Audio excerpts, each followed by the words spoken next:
Hello everyone, it's Dylan from Yu-Gi-Oh! Everything, and welcome back to another Yu-Gi-Oh! 7s video. We just reacted to the opening. You've probably seen that on my channel. If you've not, definitely head to my channel if you're interested, obviously, in my reaction, my initial thoughts on opening 1 for 7s. I do not have any expectations for this ending. We don't even know who's performing it. Right? I mean, we probably do now, but I think going into this episode, I don't think we knew who was doing the first ending. It was called, like, Goha Elementary School Song. Again, I have no expectations. Let's just get into it, guys. I'll move over so you can see it. And, yeah. Here we go. Who knows what's about to happen. 3, 2, 1.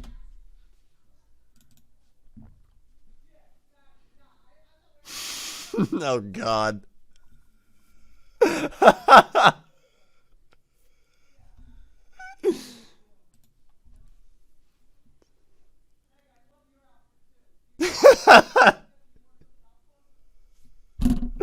Well, hey, I said my expectations were dirt low.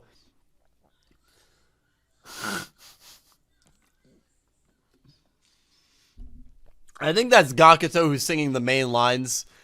And again, that character, for those of you that have seen episode 1, is out of his mind.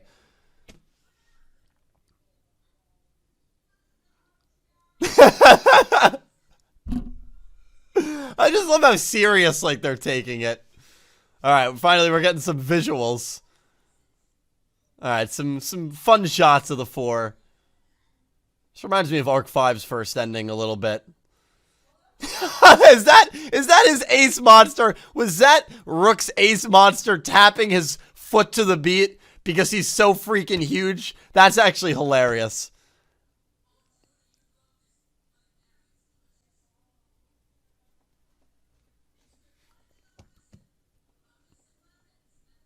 All right.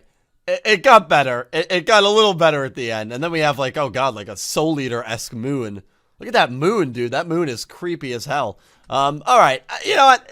Again, I don't expect too much from endings of really any anime, especially Yu-Gi-Oh! Recently. And this one is pretty much exactly where my expectations were.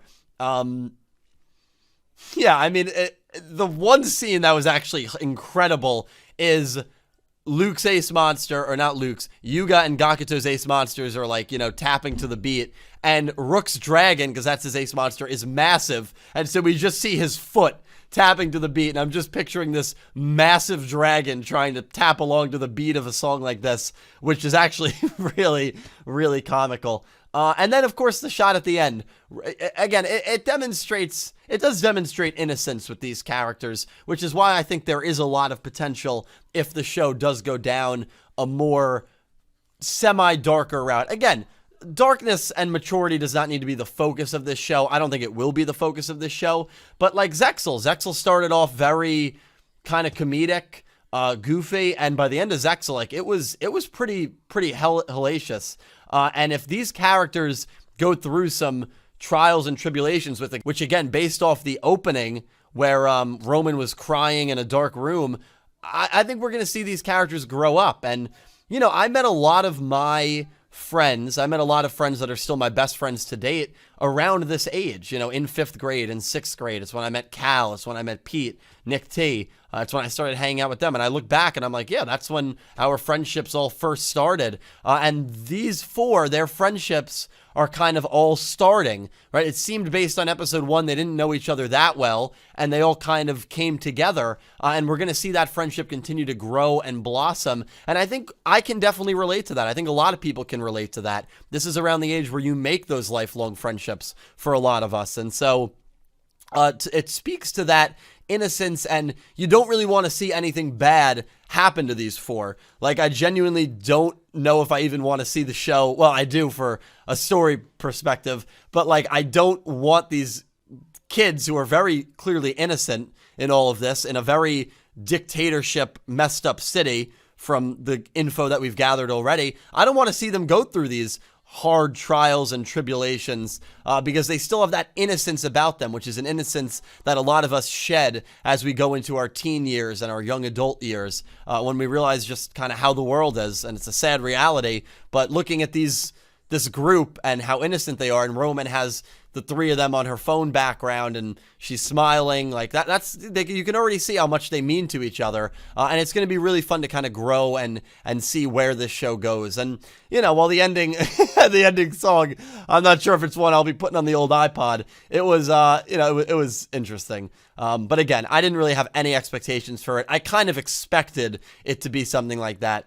So it is what it is. But there were some cool shots of them, and like them just kind of hanging out and messing around with each other. It reminded me a little bit of Arc 5's ending one with the shots with Yugioh, Yuzu, Sora, the kids from, not LDS, the kids from the Yugioh Dual School. It kind of reminded me a little bit of that. So that's cool. But hey, that's ending one. Hopefully you guys enjoyed my thoughts. I definitely prefer opening one, and I definitely want to hear what you guys have to say about that. Do you like opening one or ending one more? I think I know the answer for most of you. But yeah, please let me know all your thoughts down below. And again, opening one reaction linked down below. A special thank you to my platinum tier patrons, Alexa Baker, Glen McGookin, Jorge Carrillo, Horace Maye, Goosey Q, Vincent Van Der Veen, Panther J, Smith 620, Jorge Leon, Blue Maiden 28, Jarrett Buller, and Gabe G, and to my Diamond tier patrons, Jesse Wood, Latrell Smith, Sean, and Melinda Phantom, and to my Egyptian God tier patron, Syn Cloud. Thank you to everyone who is a patron, and thank you to everyone who is a channel member. Without you guys, I would not be able to do this. Thank you all so much for watching. I really hope you enjoyed. More Yu-Gi-Oh! 7 stuff will be coming in the very near future. Episode 1 review, Episode 2 cast list, XZ's monsters already confirmed in Sevens. We'll get into all of that in the very near future. I will talk to you down below, and I hope you have an amazing day.